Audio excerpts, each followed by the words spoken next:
बच्चों के lunch box के लिए अगर कोई बहुत ही हेल्दी, चीज़ी और बहुत ही मज़ेदार से कबाब बनाने हैं तो एक बार इस रेसिपी से ज़रूर बना के देखिएगा।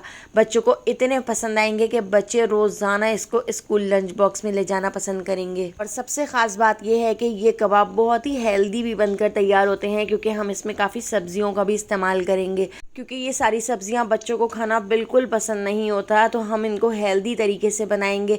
तो यहाँ पर एक प्याज ऐड कर दी है, एक गाजर ऐड कर दी है और एक बड़े साइज की शिमला मिर्च भी रफली कट करके ऐड कर दी है। आधा बंच पुदीना हमने इसमें ऐड कर दिया है और आधा बंच ही मैं इसमें हरा धनिया भी ऐड कर देती हूँ। और इन सारी चीज़ों को पहले हम चॉपर में इस तरह से चॉप कर लेते हैं। तो इन सब्जियों को अच्छी तरह से मैंने बिल्कुल बारीक चॉप कर लिया है। अब इसके अंदर ही मैं ऐड कर देती हूँ बोनलेस चिकन। तो मैंने यहाँ पर 1 पाव के करीब बोनलेस चिकन ले ली है। तो चिकन को अच्छी तरह से धोने के बाद हमने इस तरह चिकन इसमें ऐड कर दी है।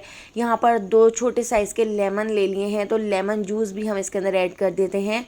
इसके साथ ही हम इसमें कुछ मसाले भी ऐड कर लेते हैं। तो यहाँ पर मैंने इसके अंदर ½ टी स्पून नमक ऐड कर दिया है। नमक आप अपने टेस्ट के हिसाब से ऐड कर सकते हैं। ½ टी स्पून लाल कुटी हुई मिर्चें, ½ टी स्पून लाल पिसी हुई मिर्चें ऐड कर दी हैं, ½ टी स्पून पिसी हुई सफ़ेद मिर्च ऐड कर दी है और ½ टी स्पून ही पिसी हुई काली मिर्च भी हम इसमें ऐड कर देते हैं। 1/4 टी स्पून मैं इसके अंदर पिसा हुआ गरम मसाला ऐड कर रही हूँ। ½ tea spoon chaat masala add कर दिया है। 1 टीस्पून भुना कुटा ज़ीरा भी हम इसमें ऐड कर देते हैं। इसके साथ ही यहाँ पर ½ टी स्पून मैं इसमें ऑरिगेनो भी ऐड कर रही हूँ, इससे बहुत ही मज़ेदार सा फ्लेवर आता है। ½ tea spoon paprika powder add कर दिया है और इसके साथ ही मैंने यहाँ पर एक ब्रेड का स्लाइस ले लिया है। तो ब्रेड का स्लाइस ऐड करने से इसकी बाइंडिंग बहुत अच्छी तरह से हो सकेगी। तो बस एक ब्रेड का स्लाइस हम इसके अंदर ऐड कर देते हैं और इन सारी चीज़ों को एक बार फिर हम अच्छी तरह से पीस लेते हैं।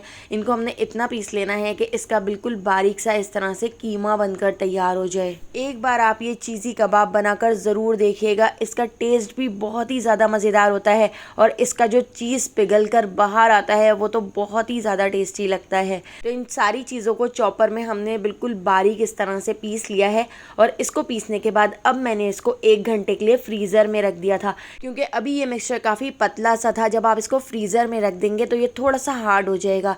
फ्रीज़र में रखने के बाद हाथों पर इस तरह से ऑयल लगाकर आप इस तरह से थोड़ा थोड़ा मिक्सचर लेते जाइएगा और इसको फ्लैट करने के बाद आपने इसके अंदर चीज़ ऐड करनी है। तो आपके पास कोई सा भी चीज़ हो आप ऐड कर सकते हैं। ये चीज़ बच्चों को बहुत ज़्यादा पसंद होते हैं। तो मैं इस तरह से हाफ चीज़ इस तरह ऐड करती जाऊँगी इसके अंदर और इस तरह से हमने इसकी एक बॉल बना लेनी है और इस तरह से थोड़ा सा फ्लैट करके कबाब का शेप दे देना है। तो देखिए यहाँ पर बिल्कुल इसी तरह से हम सारे कबाब बनाकर तैयार कर लेते हैं। इन कबाबों को बनाकर आप 1 हफ्ते तक स्टोर करके भी रख सकते हैं और जब दिल करे आप इस तरह से ऑयल के अंदर इनको शैलो फ्राई कर लें। इस तरह से जब चीज़ पिघल कर बाहर आता है तो बहुत ही मज़ेदार ये कबाब बनकर तैयार होते हैं। तो देखिए दोनों तरफ से हमने आगे पीछे से पलट कर फ्राई कर लिया है और इसका कलर भी बहुत ही अच्छा सा आ चुका है। तो यहाँ पे हमारे बहुत ही मज़ेदार से चीज़ी कबाब बनकर तैयार हो चुके हैं। तो एक बार आप इस तरह से ये चीज़ी कबाब बनाकर ज़रूर देखिएगा, बच्चों को बहुत पसंद आएंगे। रेसिपी पसंद आई हो तो लाइक, शेयर और सब्सक्राइब करना बिल्कुल भी मत भूलिएगा और बेल आइकन के नोटिफिकेशन को ज़रूर ऑन कीजिएगा। फेसबुक, टिकटॉक या यूट्यूब पे देख रहे हैं तो मेरे चैनल को फॉलो ज़रूर कर लीजिएगा। आने वाली वीडियो तक मुझे दीजिए इजाज़त। अल्लाह हाफ़िज़।